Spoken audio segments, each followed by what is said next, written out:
car upholstery cleaning.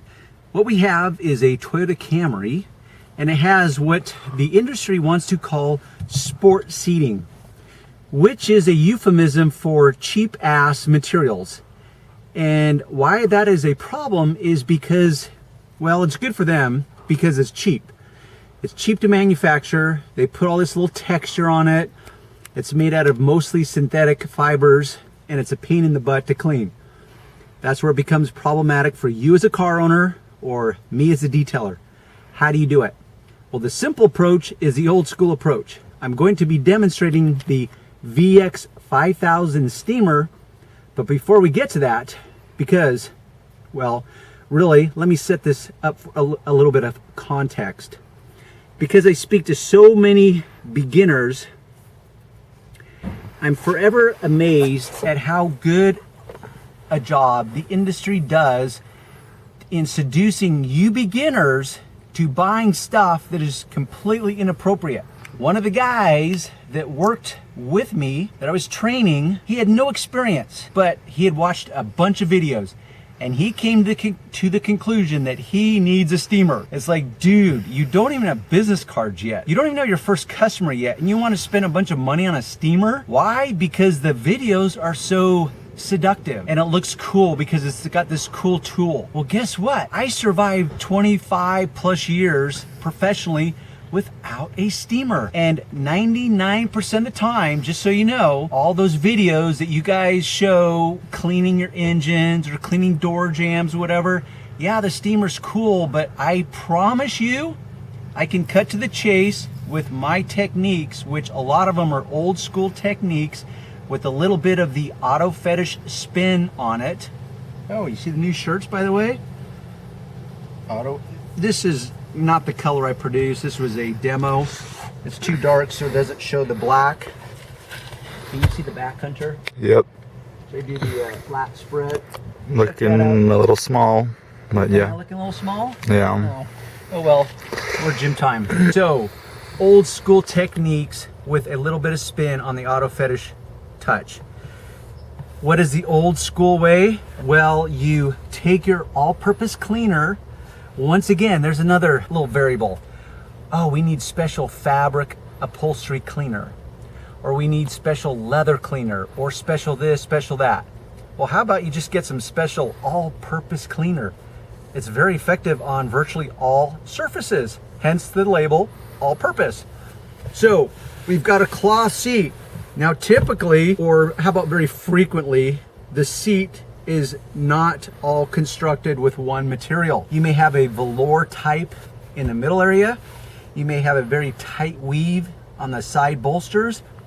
You don't know. Right here is this funky whatever accent material that's a different type of material.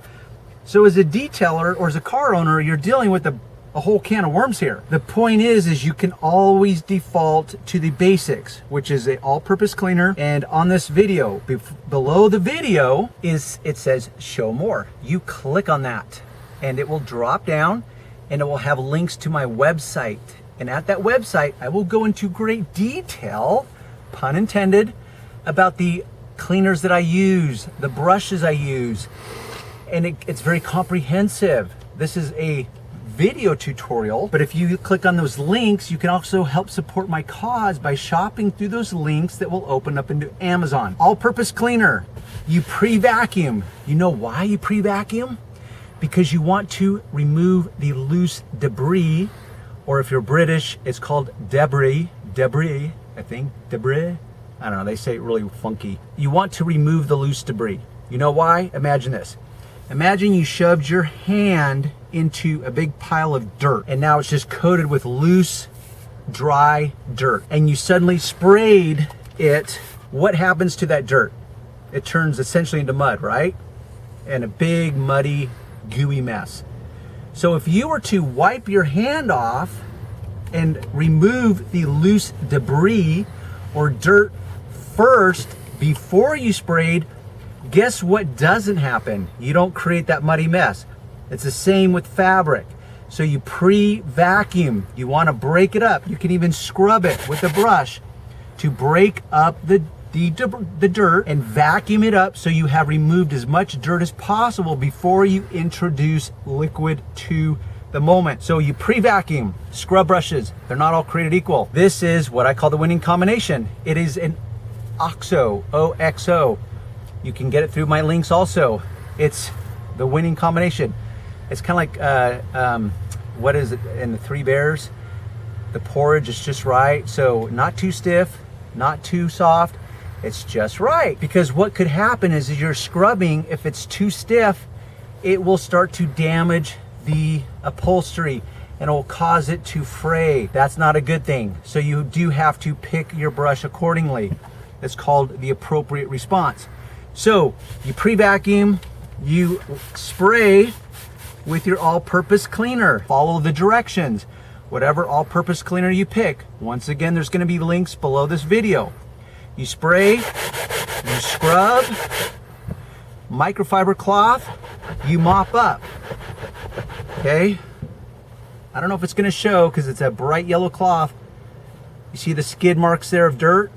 Now the cloth that was virgin is now not virgin anymore. It's been soiled. That is the dirt that was there, that is now here. See how simple that was? But when you have synthetic materials, and this is the extreme. You see this thing? It's called a seat belt. This sucks. This is every detailer's nightmare because it is synthetic. Now, why is that relevant? Somehow it's relevant. And if you have experience, you'll know the difference because synthetic materials suck in trying to clean them. Somehow when they get dirty, it's like they don't get dirty. They actually just get stained. It's just different from like a natural material like cloth. I would prefer to clean cloth all day long over like polyester or other synthetic materials. Seat belts are synthetic. It's a stronger material. It's a very tight weave. There's no nap to it. There's no little fibers sticking up because those fibers are what your ability to clean is, the top of the fibers, and that's what will produce better results. So these tight weave sport seats, they're miserable.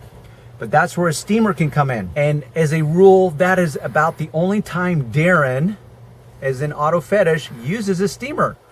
Because virtually every other job, I can cut to the chase quicker with what I call old school plus Auto Fetish method. When it comes to synthetic sport material seating, that's where I bust out my steamer. What you have to remember with a steamer, you've got this thing called warm-up time. For the VX5000, that's usually about 15 to 20 minutes. Okay, I can get a lot of work done in 15 to 20 minutes. That's where you've got to decide. So just know that if you're a beginner, I do not recommend the steamer as your first choice in tools if you're on a limited budget. If you have an unlimited budget, by all means go shopping. So let me get the steamer. Here is my VX5000. Here's the control panel. We've got the heating element, the steam, and honestly, I don't remember what that is. That's funny. So I need to push that and engage. This light tells me that, and also this gauge tells me that it's ready to be used. Actually, the green light needs to come on, but let me see if it will engage. See how when I turn it on, the pressure immediately drops, but it's actually producing steam. It has different attachments. Now this is not a comprehensive tutorial on the VX5000. It's with this cart, like the machine itself costs about 750 bucks. And no, you can't buy it on Amazon. The cart was like 250 bucks. So this is $1,000 right here. Yes, has it made me money? Yes, absolutely. But this is my world, not necessarily your world. It comes with different attachments, different types of, like this is a single nozzle, this is a triple nozzle, there's different types of brushes. So once again, this is not a comprehensive video about that. I'm losing light, the sun's going down, so I'm gonna bust out the steamer at this point, but I'm gonna pre-treat the area with my all-purpose cleaner. I'm going to get it, I don't know, let's just call it wet. But I'm not going to saturate it excessively. I just want to get enough cleaner on it, do a little scrubbing, pre-treating it, so that I can come in and extract it by injecting steam, high temperature steam. That steamer, I think, heats up the water to 400 degrees and then shoots out steam. So it uses very little actual water, and it uses heat and the moisture of the steam to activate or to amplify the effectiveness of the cleaner and help extract the dirt from the surface or from the material. Now, if there's some heavy duty soiling, I'm actually going to use my SUPER-DEGREASER and treat those independently. And what I can actually do is spray these heavily soiled areas, scrub them independently, and maybe I'll bust out a little toothbrush and do it. Once again, being mindful not to abrade the upholstery and start to break it apart. And then I scrub it like this, and that's another way to kind of pre-spot the worst of the areas, or the actual, what maybe you would call the stains of the area. And really the seat already looks better just by doing that. So let me bust out the steamer. Because this is such high heat, you have to be cautious of not only your hands, it will burn your hand, it will blister your hand, it will also melt materials because it's that hot. So you have to apply caution. What I do is I use a microfiber cloth and I wrap it, and you can get very strategic if you want. There's 2 settings on the handle, and it just is based on volume of steam. So the first knob puts out a certain amount of steam. If I engage both knobs, it puts out more. So I'm gonna do both knobs. You see the steam? My cloth. And now I just go over it like this.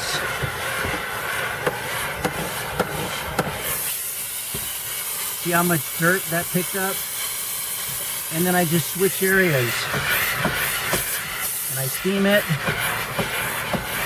And you kind of have to multitask when you're doing this, because you don't want to heat up the area too excessive, but you want it to be effective. You don't want to burn your hand, and you don't want to melt the materials.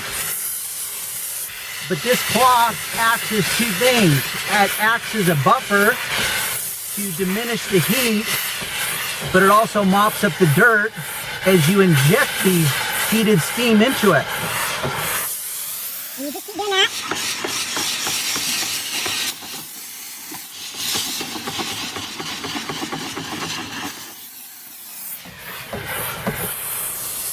That is how I use the steamer on these types of materials. Now, this is clean enough. We're running out of light. You get the point. What I would do now is I would take a different microfiber cloth. Let's pretend for a moment that this is a different microfiber cloth. What I would do is I would go through and I would just essentially remove the last remaining bit of dirt and expedite the drying process, because I'm going to soak up with this microfiber any excess moisture that may be present. But there's not much, because it uses mostly steam rather than volumes of water. Get it? So there's my little tip of how I personally use, or professionally use, the VX5000 steamer. Till next time.